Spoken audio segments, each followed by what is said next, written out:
What up, YouTube Elleix? Come back at you with another Cosmonarchy Co-Cast. Today we have a 2 versus 2 matchup, and Pronogo once again is featured on my channel. Pronogo, how's it going?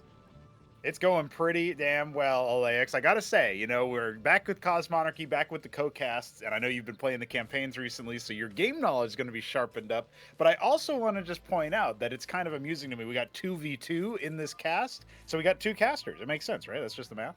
Yeah, it makes sense, absolutely, and we'll be able to keep an eye on the map. You know, 2 versus 2, it's double the fun, so we do need double the casters. Yes, I think that makes a lot of sense. We can definitely talk a little bit about these players, because as I'm seeing some of these names, there's quite a lot of typing.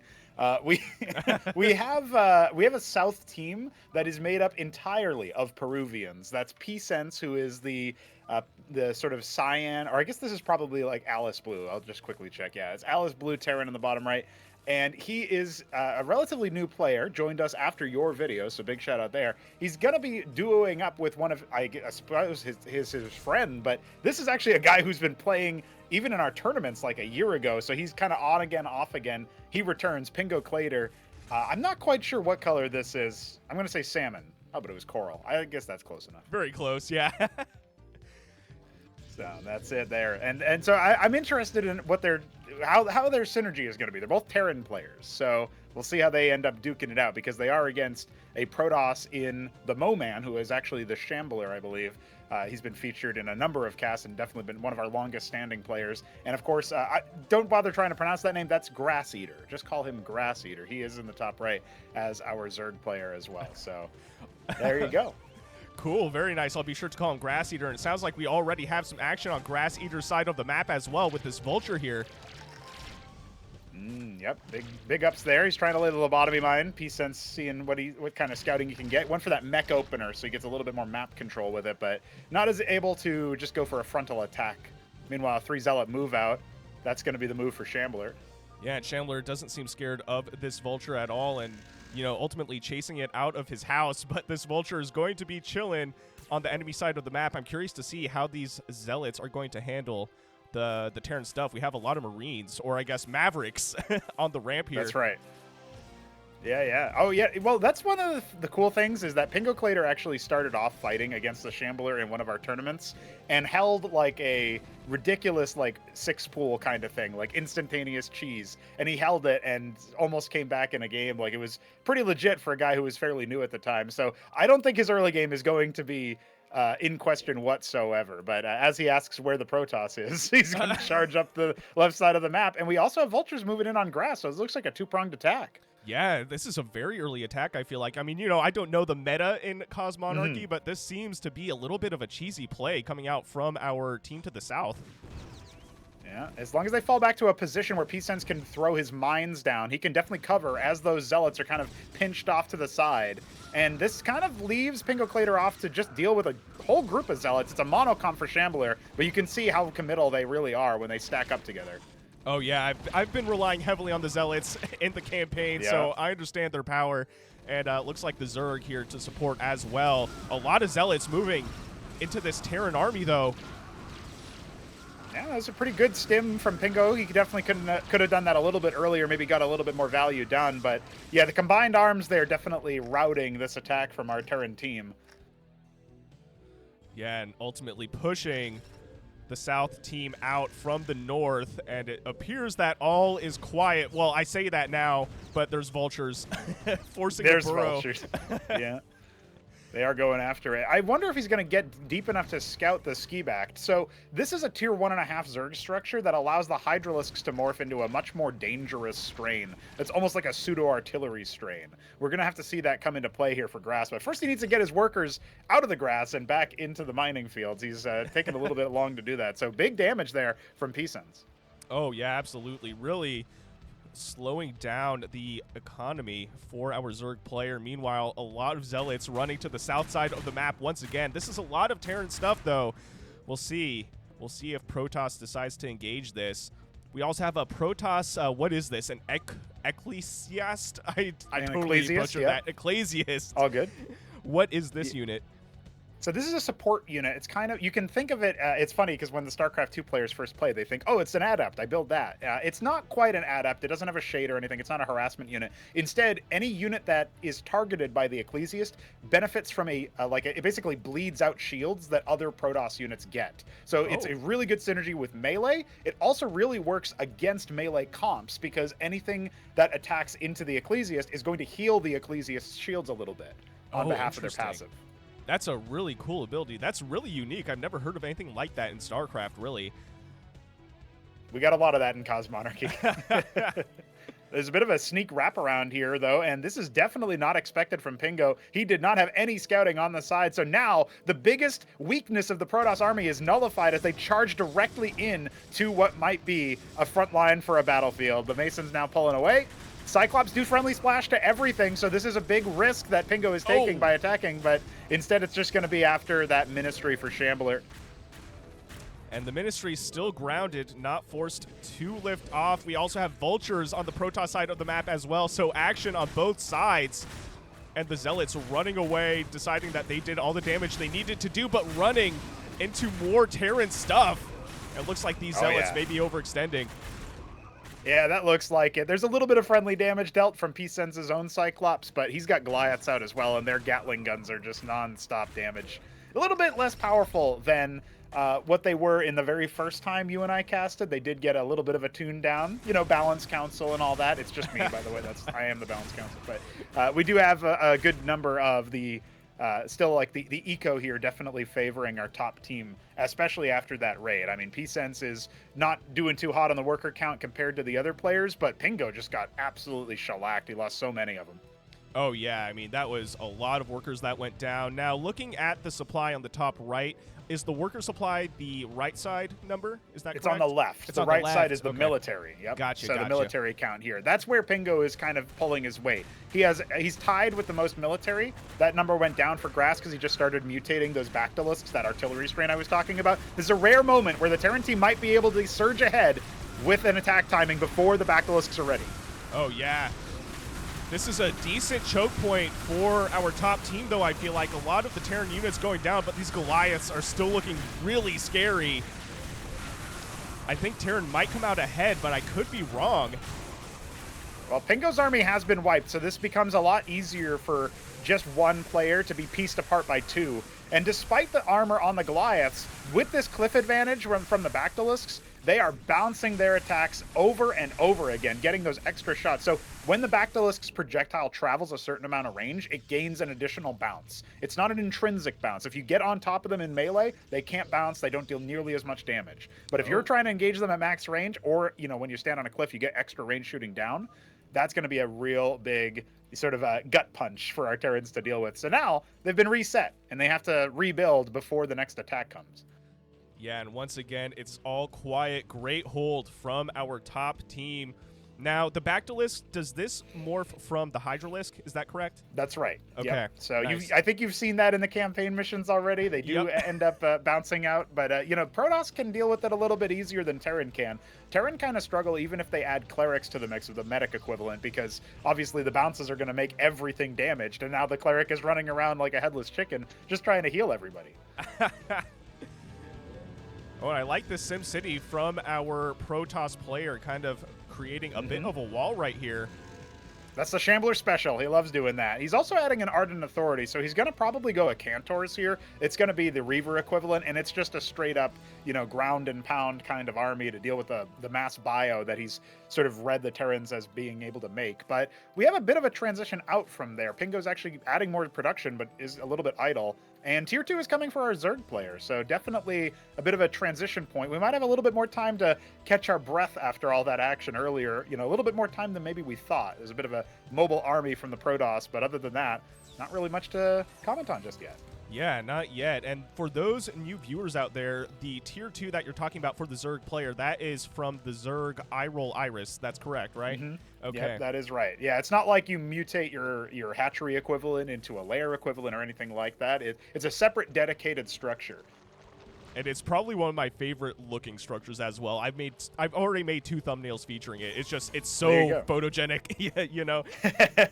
Yeah, big shout out to Five Nations, a game on Steam. It's like a space sim, a space RTS, and so you can definitely check it out there. If you do play it after playing Cosmonarchy, you're gonna be like, oh, I know that unit, and then it'll be like a guessing game trivia or something, because there's so many graphics that they've allowed us to take. But hey, I gotta give hats off to Pingo. He put a watchdog down there, the missile turret equivalent, and now he knows, oh, I'm being flanked. And he's going to push out instead, trying to wrangle his army a little bit here. It's actually going to be a pincer attack. The Zerg at the front gates, the Protoss in the back. Oh, this is going to be rough for our Terran player, our Coral Terran player. And here we go. The pincer attack is happening, but it looks like Zerg kind of being a little bit careful. There are phalanxes at the natural base location, which will prevent the Zerg from really pushing forward. And these maces running around. Oh no. Forcing I was a just full about retreat. to say the worker count. The worker count is really rough right now for Pingo, down to 37, the lowest in the lobby. And second lowest, his teammate. Our Terrans are definitely struggling on the economic side, but it looks to me like they'll still be able to hold. I mean, Terran, interminable in their defense. They are known and notorious in basically all StarCrafts for being able to turtle. Oh, yeah, and that does not keep them from turtling in Cosmonarchy as well, as you kind of mentioned. So these phalanxes really coming in clutch for our Terran player and preventing a full base raid, so to speak. But like you said, the worker count for both Terran players is a little bit rough compared to their opponents. And also, I realize the Terran Ministry is still on fire. I think it's been on fire this whole time. I'm not entirely sure about that. Yeah. Oh. That sounds about like from the first Zealot raid or something. It's probably when it happened. Yeah. So it looks like by the Vamos call, I'm guessing our Terrans want to move out. There's one Vulture caught by all those Zealots on the right side, the right lane, if you will. So now P-Sense has to kind of navigate over there. But the Zerg were sighted on Pingo's side. I don't know if you want the Coral Terran player to be sort of leaving the sort of gates open. This is definitely a dangerous move for them to overcommit. But at the same time, the Zealots have slipped the net. Oh yeah, and the Zealots doing what their Protoss brethren have already done, moving to the back door of the Terran map. Oh no, Terran side of the map, I should say. And these units, I don't really know if our Terran players know exactly where they should be engaging right now, because like you said, we have the Zerg on the left-hand side, which aren't moving, lucky for them, but there are Zealots just chilling on the south side of the map as well. This is going to be really interesting. I wonder if we're going to get like a diagonal pincer attack on both players. Meanwhile, the Terran players are moving out, and I think this is the wrong time. But yeah, P-Sense is holding the Zealots for now. Then it looks like Pingo instead is just going to be moving off to the mid-right, try to hold that as a sort of outpost. The scary thing for me here is that behind all of this, we have the Zerg and Protoss doing a ton of like macroing, expanding. They're taking the whole top strip of the map, and Chambler's Protoss forces in the bottom right have blockaded an expansion attempt from P-Sense. Nobody has taken the back base on the Terran side. It's 2 base versus like 3 Protoss, 4 Zerg, and that's only going to continue rising in our top team's favor, it feels like. Oh yeah, you're right. That's a good point. I didn't even think to pay attention to the macro capability of our top team here in the north, but you're right, they're macroing like crazy. We have some Protoss matrices here as well. I think these are static defense structures, if I'm not mistaken. Nice. And yeah, that's right. They have the same passive as the Ecclesiast, actually. They'll restore shields. So they're mostly there for defense in that respect, like kind of enduring defense. Now, we do have a bit of a scuffle, but it's mostly just those melee units, the Zealots, the Zoristolets, doing their best to kind of slow this assault. There is going to be a big flank of Bactals coming in, but I feel like our Zerg player's a little bit brittle right now. Hasn't fully actuated his army. There come 34 mutas, though. Oh, no. The mutas might make a difference in this engagement, especially against those phalanxes. A lot of these Bactalists going down, though. Yeah, I feel like they might have been caught on a we call it an M move instead of an A move, because somebody hit the wrong key on the keyboard. Oh, no. Those mutas, though. They're still working their sort of the other angle, and it seems like they've made the determination. We can't fight this army directly. Let's see if the Protoss can hold with all of his artillery, and meanwhile have the mutas dive in and exact vengeance upon our Terran players at home. And this is going to be a really deadly counterattack. Yeah, this is going to be really interesting. And then, of course, Pinka saying for Peru, he's out for vengeance. These zealots running to the south at the same time. I love this. Well, the Cantors are providing shell after shell. They're actually standing next to that strange-looking creep colony equivalent, the Khaz'trith. It allows you to shoot more than one target. So their Cantors are getting extra shots off because of their allied structure. A little bit of an aura there. And that's going to clear out all of the phalanxes, while pretty much everything has fallen to the Mutastack. Wow. That is a great hold, and I love the synergy between the races. I mean, you know, the Xerxesian allowing the Cantors to hit extra is really cool. Just gives you a little bit more oomph in the fight there in the hold. Definitely a big move that favors our top team. Right now, the economy dropping. Pingo only has 9 workers to his name. P-Sense might be soon to follow. Trying to hold and root out all the Protoss, and he still has some forces in the top right, but it just doesn't feel like it's going to be enough sticking damage, you know? Oh, yeah, absolutely. I mean, 29 mutas, this is going to be really hard to deal with, especially after that engagement on the north side of the map. 25 mutas, now 21, so some of them are going down, but I think the damage has already been done to the economy for the Terran players. Yeah, especially with the Protoss giving that little extra oomph to attacking in from that south flank yet again, being a big problem. This is an older 2v2 map. It doesn't necessarily surprise me that those backdoor entrances end up being really important for the attackers. But now, with the last of the Terran forces routed in the top half of the map, there's going to be like one last desperate attack maybe, but the mutas are back for more. Oh, no. And this Terran ministry still on fire, but not quite burning down. Only one Mason valiantly working. He's like, you know what? Yeah, the rest are in disarray. Hey, he's got a brother working. Well, never mind, he died. I was going to say, at the natural, there was one more working as well, so, you know.